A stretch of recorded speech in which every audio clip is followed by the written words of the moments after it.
Bridal Veil Falls, just outside of Heber Springs. And if you catch it at just the opportune moment, right after a good rainfall, this is the site that you can enjoy. And it's where we'll begin this week's exploration.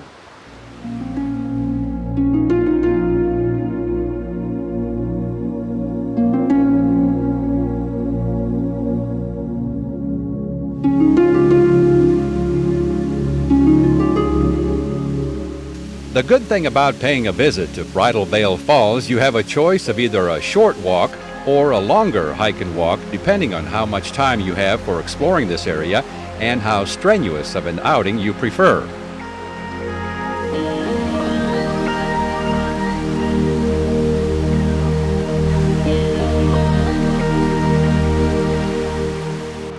The shorter walk is only a few feet from the parking area and will give you a fantastic view of the top of the falls by walking out onto an observation deck.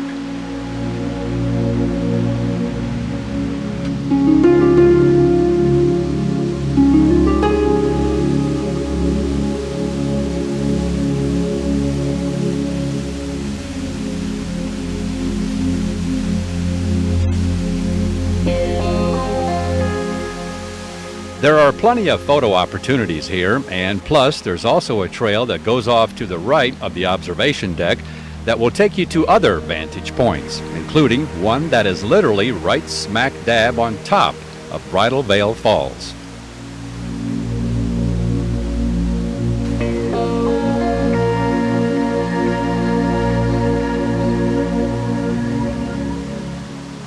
If you want more views and are in somewhat decent physical shape, there is the longer trail, which will take you around and below the bluff line, with an extra added attraction along the way depending upon the rainfall, and that being quite an impressive cascade.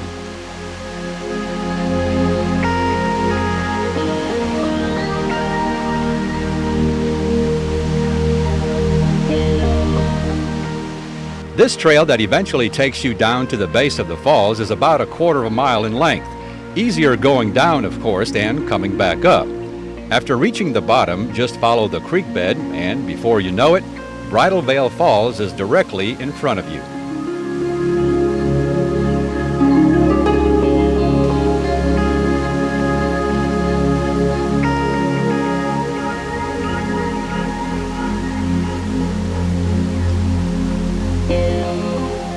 A classic photo of Bridal Veil Falls was taken back in 1902 when it froze. Then again 108 years later in 2010 when it froze again.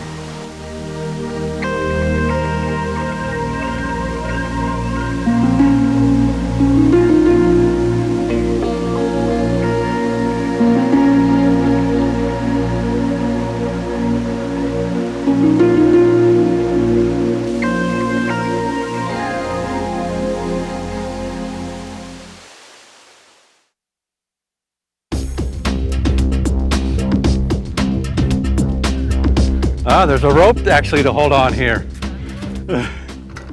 It can be done with no hands, I guarantee you though.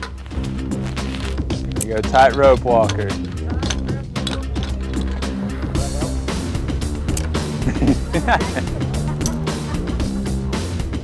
You talk about a rope-a-dope.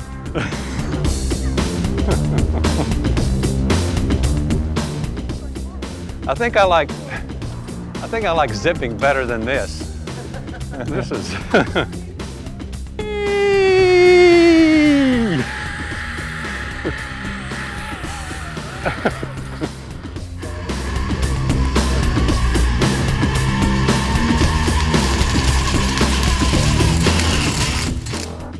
It's called Loco Ropes, an adventure in the trees located at the Ozark Folk Center in Mountain View.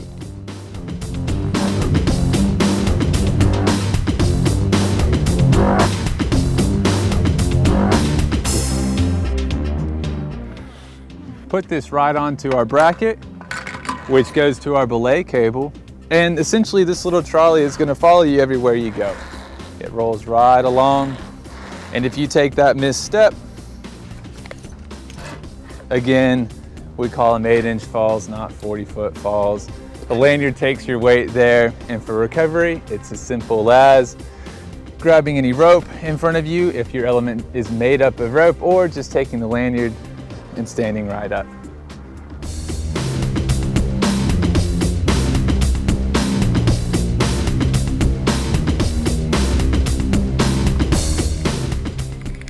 Loco Ropes are actually 3 tree course segments totaling 30-plus challenges that test a participant's endurance, agility, and strength, all in the name of adventure.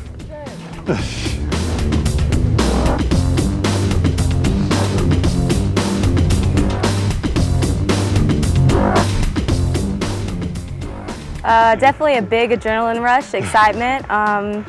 It's a big challenge for sure. I guess it builds confidence little by little. Yeah, once you finally get the first one done, you feel a little bit better, and then the second and third time you feel more and more like you can do it, and you feel better about yourself. So definitely builds the ego, I think. Okay!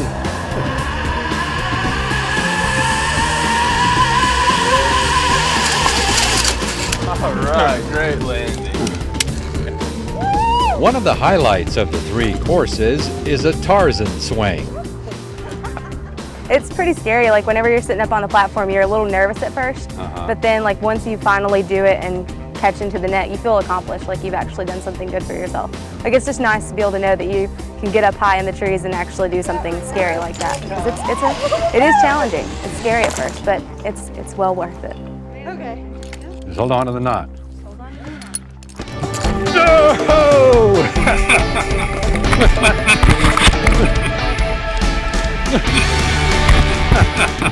That's a trip and a half. I normally just tell people it's a lot of fun, so once in a lifetime experience, pretty much. Something you won't regret doing.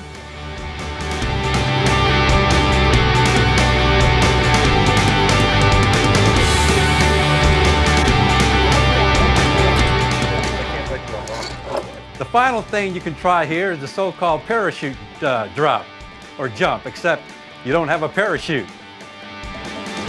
No! Marvelous.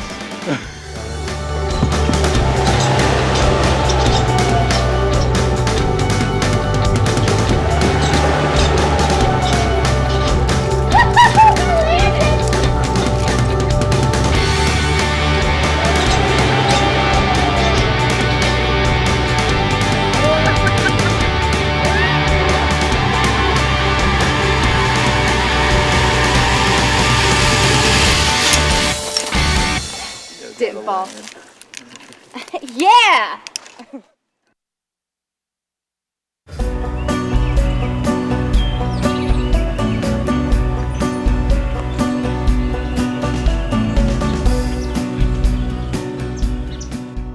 In the heart of the Mississippi Delta region here at Arkansas City, just across the levee, lies a lesser-known wildlife management area, Choctaw Island, which includes ecologically some of the most significant and productive habitats in the entire state.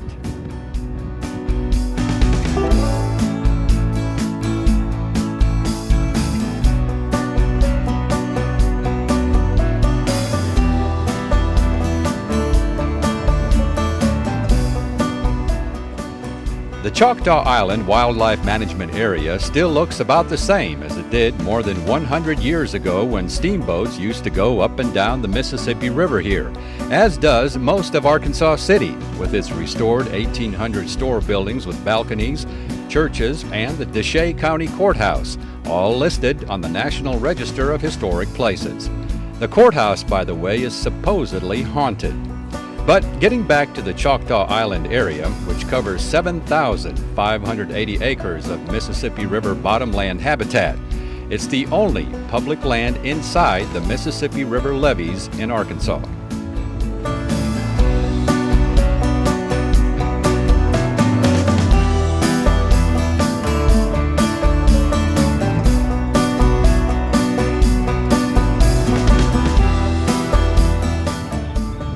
The The river and its wetlands support more than 400 species of wildlife, including 40% of North America's migratory waterfowl.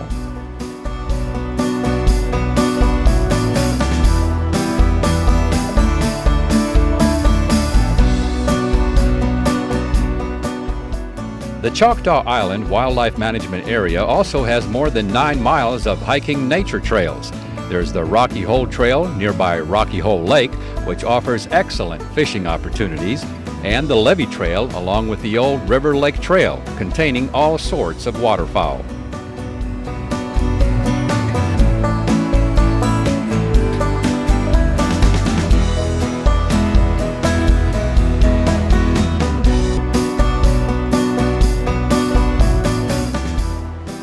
Last but not least, by all means, check out the Mississippi River Trail or the Auto Tour for some wonderful views of the mighty Mississippi.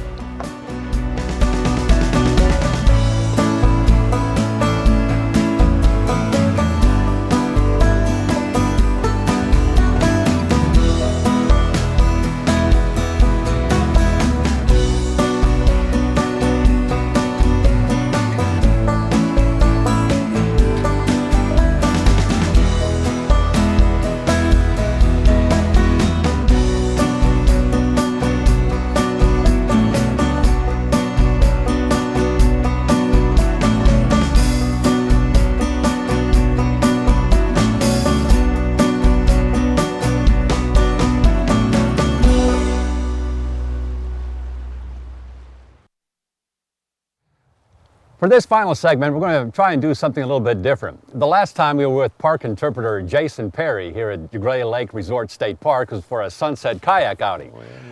Today we're going to talk about survival skills. Now, Jason is going to take us through some basic steps and some basic tips that we all need to know when we're out and about exploring Arkansas in the wilderness. And you never know, something may happen where you just may have to get by for a couple, 3 days and whatnot until help arrives. So, Jason, we appreciate you coming back to us. My pleasure as always. The survival situation in Arkansas is a little bit different than maybe in other sections of the country or world. Right. You know, here in Arkansas, this is not the Bear Grylls jump out of a helicopter and survive for 6 months out in the jungles and gnaw your leg off to survive kind of thing.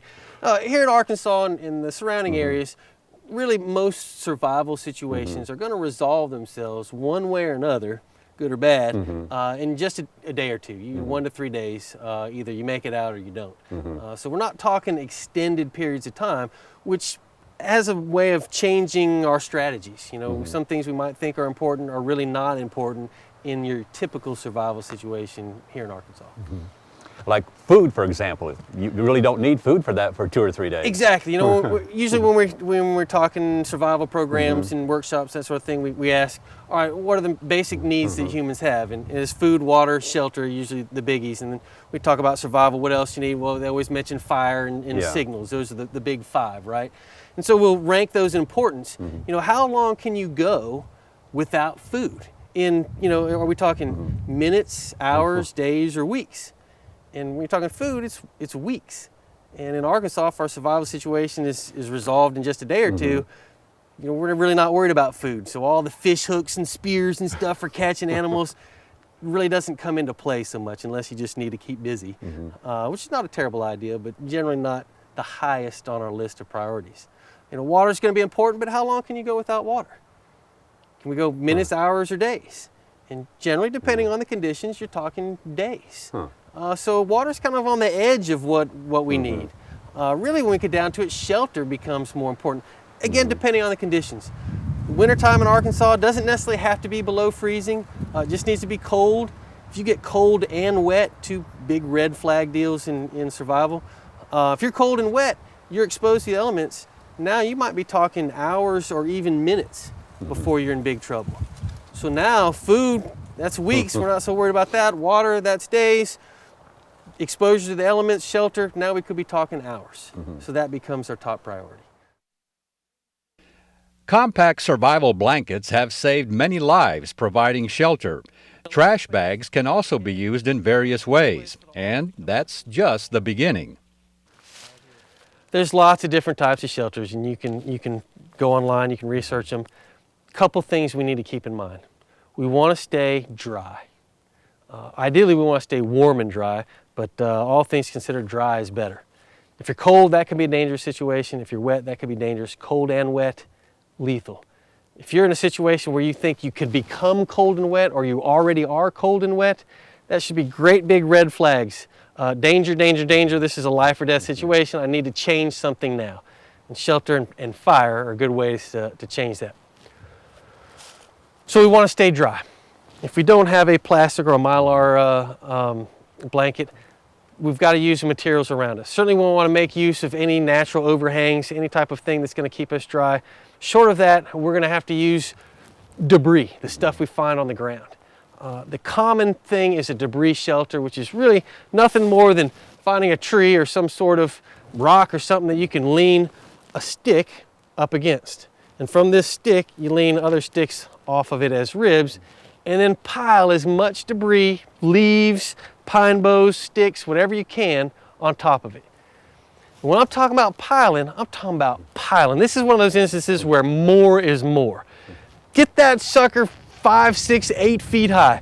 As much time as you feel like you can devote to piling stuff on there, do that. Because the more debris, the less likely it's going to blow away, the more likely it's going to keep rain from getting in, and the warmer it's going to keep you. Now, you said pile it high. We can't forget phase 2 of our shelter. That's the bottom. We don't want to make the mistake of sleeping or staying directly on the ground, because that ground will suck the heat right out of you. We definitely want to put insulation, leaves and debris, whatever we can find, between us and the ground. So don't forget, as we're doing the more is more, we're piling high and high, we want to pile stuff inside too that we can sleep on. Now, the last thing on our debris shelter, we've got things piled up high, we've got stuff all piled on the ground, we've got this big pile of leaves that we're in. Remember our tube? We didn't want a big spacious maison, big castle to get in. We want a small little hovel. Our debris hut's the same way. We want just enough space in there for us to wedge in, because we don't want our body to have to heat this big cavern. You want a nice little space, plenty of leaves on top, plenty of leaves on bottom, keep us warm and dry. Are there going to be bugs in there? Could be. I'd take the bugs over the alternative, which is not feeling it at all. So there's a lot of different things we can do with shelters. Just some basic principles. Really, your mind, that #1 tool, is going to be the limiting factor as to what you can use to keep yourself warm and dry. Those are the 2 biggies. Starting a fire is another important survival tool. If you have matches or a lighter, that's perfect. If you don't, there are other means. This is flint and steel. It's the way people have been making fire for hundreds of years. You scrape steel on flint and it makes a spark. Boom, nice hot spark, right? Yeah. Notice this is not a knife. This is just a little chunk of steel. As a matter of fact, I'd like to use the old multi-tool. And I'm not going to use the blade part. I'm not going to use the knife. I'm just going to use the screwdriver part. It works the same.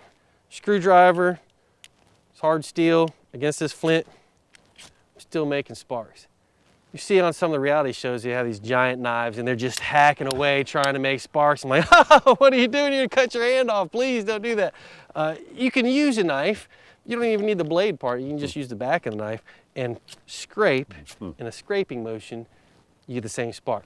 Now, what we might discover later, especially when we're trying to get in tight with our tinder, scraping down has a tendency to knock all your tinder around. My hand might slip and knock down. So what I'd like to do is hold my steel still and bring my flint back. So now I'm still getting sparks going down, but I'm not knocking my hand into my working area. Flint and steel, that's all we're talking about here. Now you say, all right, well, what if I want something bigger and more robust and waterproof and man, this just does bigger sparks? Well, you get the same kind of plan. This fire steel, it's the same kind of deal. It's flint and steel, just a different package. Works the same way. Good news about flint and steel, you can get it wet and it just takes a little bit to dry off and off you go. These things all work great, but they still have a problem. It's the tinder. it's okay to make big sparks, and if you have nice dry tinder, that's great. But remember, we talked about having waterproof tinder, and that doesn't always work out. So what I like to do is go over to this little device right here. This is a magnesium block with a piece of flint in it, and they're pretty cheap. You can buy them at Walmart for under $8. This is cool because it brings its tinder with you. This whole block is made out of magnesium, which we know is a metal that burns pretty hot. So all we have to do is use, again, not necessarily a knife, just some hard, usually with a 90-degree edge helps, piece of steel, and we can scrape some flakes off of this block. And these flakes, when they catch a spark, can burn. Now we've got our tinder right with us. And this stuff burns hot, so we can have some not so great other tinder mixed in with these flakes, and we'll get a good spark. We rub against this piece of flint, and we've got sparks rolling. Steel wool and a 9-volt battery also work quite well together. That's like magic fire there. Yeah, it's pretty cool. Now here's the thing. How many of us actually carry a 9-volt battery and steel wool around with us? And of course, we can't forget about the survival knife. The best knife is going to be the knife that you have with you. Because any other knife doesn't do you any good at all, right? That's why, you know, we look at a knife like this, you're like, oh, yeah, look at that bad boy. That's a knife. Right, well, where are you going to carry this? I mean, in most places in Arkansas, if you're carrying this, you could go to jail, right? You can't walk around with this knife on a daily basis. This is not going to work. Remember that most of our survival situations that we're talking about here in Arkansas are not necessarily planned excursions, where we're planning to spend time in the jungle where a knife this size might be useful. It's a day trip or something where something goes unplanned, and now we find ourselves in an uncomfortable situation. And most of the time, we're not carrying some big old honking knife. We're going to be carrying what's with us. In which case, the smallest little happiest folder like this would be your best knife. It could be sharp. You could use it for all kinds of things. It has 3 blades in case 2 of them break. You know, you're not cutting down trees and building a log cabin with this, but you could do a lot of other stuff with this. And if your choice was no knife or this knife, it's pretty much going to be unanimous. We'd like to have this sucker. It's a day trip or something where Those who've taken the survival workshop here at DeGray Lake Resort State Park agree that it is beneficial, especially if you are an outdoor enthusiast. Just to understand the basic skills of outdoor. We didn't really learn anything about where we can get food, anything like that. It was just real basic. And then learning to stay put so they could find you was probably critical. And that's the hard thing to do when people get lost, is they wander. And then the circle of finding them just gets bigger and bigger, and it's more problematic. So learning to use the buddy system and stay put is probably the most effective thing we learned. Yeah, I think some of that helped in some of my skills and advancing in scouting. Because, like, over the past couple of years, we've kind of done more adventurous type stuff like backpacking, rock climbing, caving, stuff like that. And that's really helped with what my skills have come to. I think it's been a real confidence builder for him to have taken that early on at a young age, because I think you're only one of 2 kids in the whole class. And I think that's helped him build confidence about being able to be outside more, camping and rock climbing and all that. I think it's really helped him do better and feel more confident about being out there, and I think just been really encouraging. For those of you who like to go through a survival workshop here at DeGray Lake Resort State Park, they are offered throughout the year, usually from March through October. And for those of you who thought we were going to be eating bugs during this survival segment, I won't disappoint you. I got a larva here. Yeah. Oh yeah. And how about a cricket? Tasty morsel. We might have another one. Not bad. And for more on our other destinations and our other segments, visit our website, aetn.org/exploringarkansas. And we'll see you again the next time for another exciting adventure on Exploring Arkansas.